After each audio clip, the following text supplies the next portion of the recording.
I just bought 100 ISBNs. Should you do the same?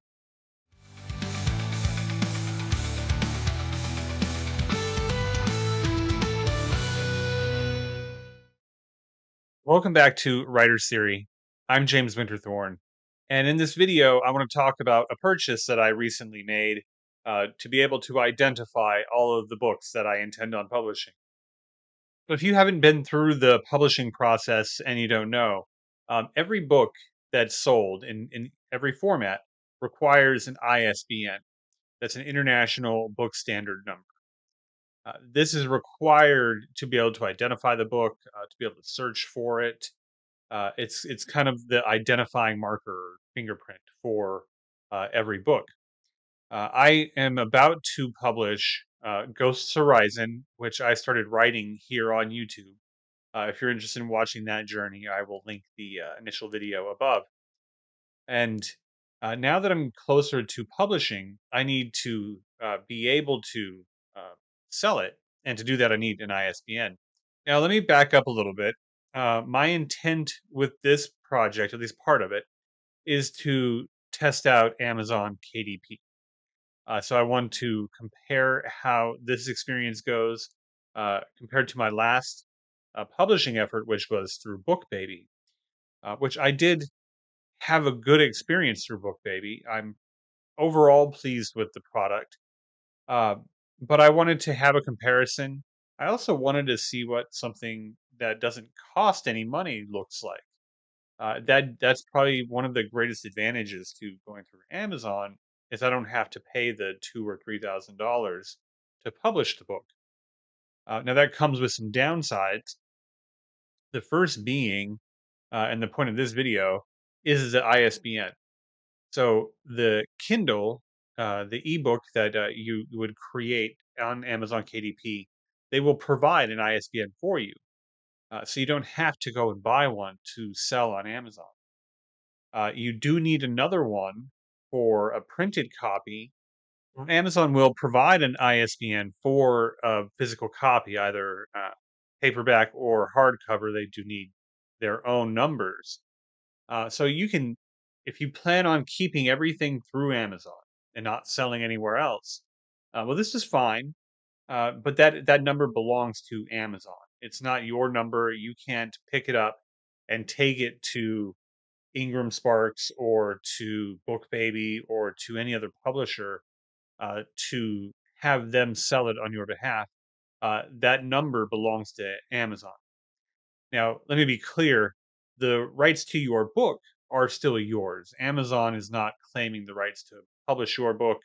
Uh, the rights to your material is still yours, and you can still remove those ISBNs and not necessarily remove them, but you can apply your own at a later date if you so desire. But while you're using the Amazon ISBN, you can't sell anywhere else. So you're very limited. So let's say you want to go to your local bookstore and provide them with your ISBN. Well, they're not really going to be able to do much with that except maybe give a link to your material on Amazon. And that doesn't help that bookstore sell that book. You're only asking them to promote on your behalf. So if you want to go out and do the local tour, you want to go out, pound the pavement, and try to sell your book, you're going to have a harder time doing that with the free ISBNs from Amazon. Now, I intend on selling my book as many places as possible. While this is a test of sorts on Amazon, Chords of Fate is currently on Amazon, so my book baby publishing uh, is available in all sorts of areas. So you can find it on Amazon, you can find it on Barnes and Noble, you can go to their website and purchase it. So there's a lot of flexibility there. I can sell in multiple places, and I can order books from them. Like I can order a case of my book, and then go to the bookstore and either provide it for them or give them the link, and then they can use it to sell books on my behalf. If I wanted to go do a speaking engagement, something like that. So with Book Baby, part of the purchasing package included the ISBNs, so I didn't have to go out and find my own. So that's where I'm in a different position now than I was with Chords of Fate.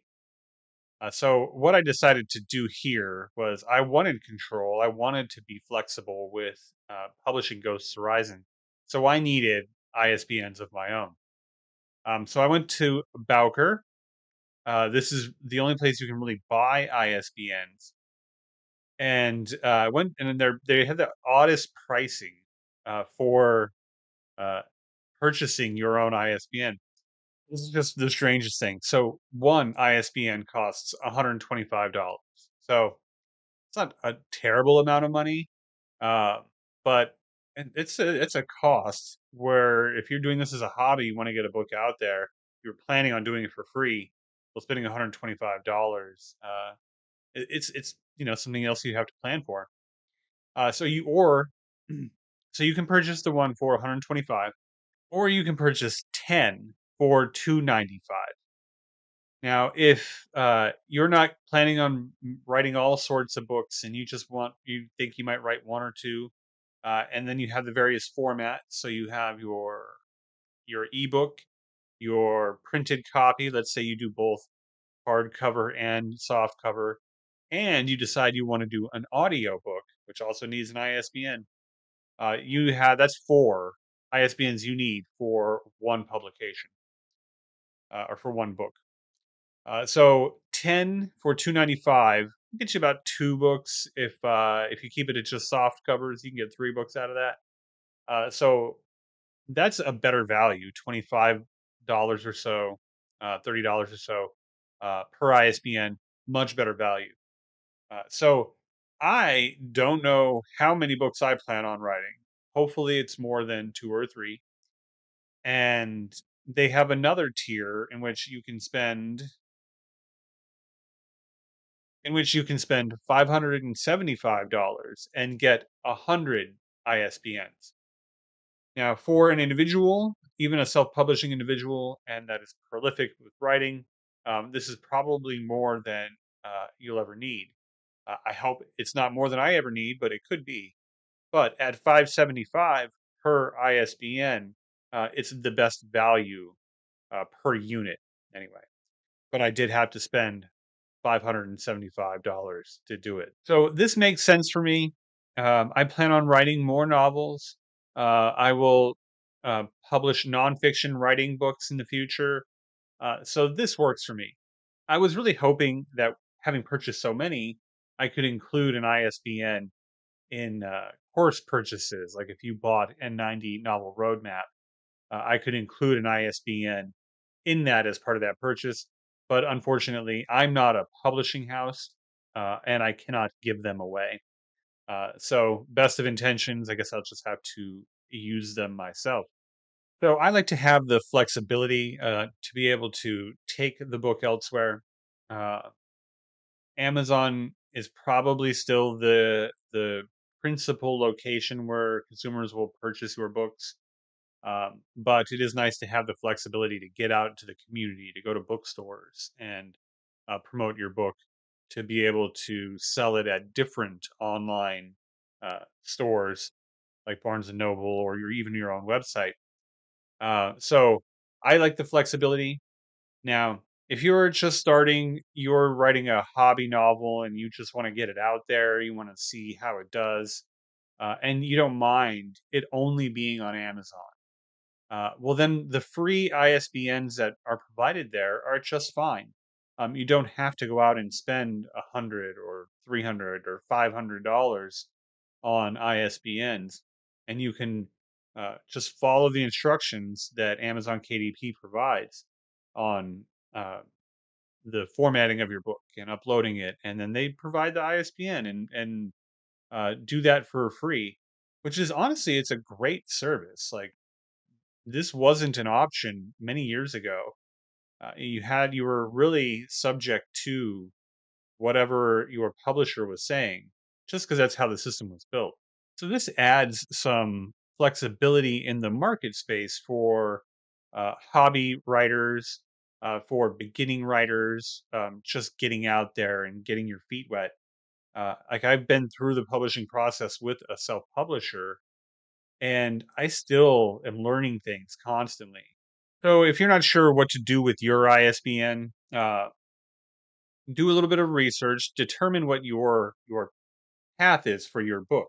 The ISBN decision is something you make when you're nearing or you're in the publication process. Um, if you're still drafting your novel, you're still writing out or brainstorming, well, this isn't something really to consider, maybe just to tuck away uh, in a future checklist.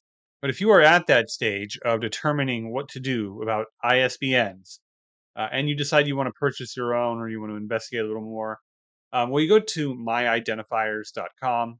This is Bowker's site. I'm not promoting them in any way. This is just the only way you can buy an ISBN. There, you can determine your batch size. You can give them your information about what you want the information to be about you and your publication. If you have a company, and like I do, you can include that information on there. This is where you'll enter metadata for your publications. So for Ghosts Horizon, this is I put Western, supernatural, uh, exciting, action, adventure, these types of metadata tags. That can all be put in, and it's per ISBN. It's not per your profile.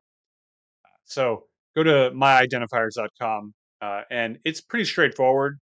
Um, and do a little research on the way. Make sure you're making the best decision for you. Should you decide to buy ISBNs of your own? So, what's my recommendation on ISBNs? Well, it really just depends on where you're at in your writing, in your publication journey. If you don't mind it being free, or if you don't think you're going to sell anywhere other than Amazon, uh, then maybe the uh, free ISBNs that Amazon provides while you are working with them is fine. You can always come back and reassign ISBNs after the fact, and if you want to sell elsewhere. So you can start with free and go from there. Uh, if you decide to purchase, I would say purchase more than one. I know it costs more money, but I would at least buy the 10 package. But for double the money, basically almost, for $575, you can get 100 of them. And I know that's a lot of money, but you're probably never going to worry about ISBNs again, at least in terms of purchasing them. So I would buy them in bulk, either 10 or 100. So I'm no expert in this. This is me sharing where I'm at in my journey of publishing, working on getting my second book out. We should see that here in the next few weeks. So really looking forward to sharing Ghosts Horizon with you. Again, you can follow my journey of writing it here on YouTube. I hope that you found value in this video. Let me know what questions you have about ISBNs, or if you have information that you'd like to share. Maybe you know something beyond what I've shared here. Please leave a comment below. If you like this video and you would like other writing related content, or you want to follow my writing journey here on YouTube, well, please like and subscribe. I'm going to get back to work, and I'll see you in the next video.